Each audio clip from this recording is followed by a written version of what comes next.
ನಮಸ್ಕಾರ ಸ್ನೇಹಿತರೆ, ನಾನು ನಿಮ್ಮ ಗುರುಪ್ರಸಾದ್. ನೀವು ನೋಡ್ತಾ ಇದ್ದೀರಾ A star real estate YouTube channel.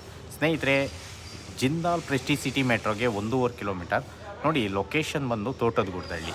ನಿಮಗೆ ಹೈವೇಗೆ 1.5 ಕಿಲೋಮೀಟರ್ ನೋಡಿ. ಸ್ನೇಹಿತರೆ, ಬ್ಯಾಂಗ್ಳೂರು ನಾರ್ತ್ ಬರುತ್ತೆ. 20ಕ್ಕೆ 45 ಪೇಸಿಂಗ್ ವೆಸ್ಟು, ಡೋರ್ಸ್ ನಾರ್ತು. ಈ ಒಂದು ಮನೆ ಸೇಲ್ಗಿದೆ. ಗ್ರೌಂಡು ಫಸ್ಟು 2 ಮನೆ ಬರೋದು. ಗ್ರೌಂಡಲ್ಲಿ ಒಂದು 5 ಸೀಟ್ರ್ ಗಾಡಿ ಪಾರ್ಕಿಂಗ್ ಇದೆ. 2 BHK ಹೌಸ್ ಇದೆ. ಅದ್ರ ಮೇಲ್ಗಡೆ ಲಕ್ಸುರಿ 2 BHK ಬರುತ್ತೆ ನೋಡಿ. ಈ ಒಂದು ಮನೆ ಸೇಲ್ಗಿದೆ. ಪೇಸಿಂಗ್ ವೆಸ್ಟು, ಡೋರ್ಸ್ ನಾರ್ತ್ ಬರುತ್ತೆ. 20ಕ್ಕೆ 45. ನೋಡ್ತಾ ಇರೋಂಥವ್ರು ದಯವಿಟ್ಟು ನಮ್ಮ ಚಾನಲ್ನ ಸಬ್ಸ್ಕ್ರೈಬ್ ಮಾಡ್ಕೊಳ್ಳಿ. ನಾನು ಹೊಸ ವಿಡಿಯೋಗಳೆಲ್ಲ ಕೊಡ್ತಾ ಇರ್ತೀನಿ ನೋಡಿ. ಓನರ್ ಕೋಟಿಂಗ್ ಪ್ರೈಸ್ ಬಂದು ಈ ಒಂದು ಮನೆಗೆ ಈ ಖಾತಾ ಬರುತ್ತೆ 60-70% ಎಲ್ಲ ಲೋನ್ ಎಲ್ಲ ಆಗುತ್ತೆ. 60-70% ಲೋನ್ ಆಗುತ್ತೆ. Loan documents. Owner quoting price ಬಂದ್ಬಿಟ್ಟು ಈ ಒಂದು ಮನೆ 1,02,00,000 ಹೇಳ್ತಾ ಇದ್ದಾರೆ ಸ್ನೇಹಿತರೆ. 1,02,00,000 ಈ ಖಾತಾ ಪ್ರಾಪರ್ಟಿ.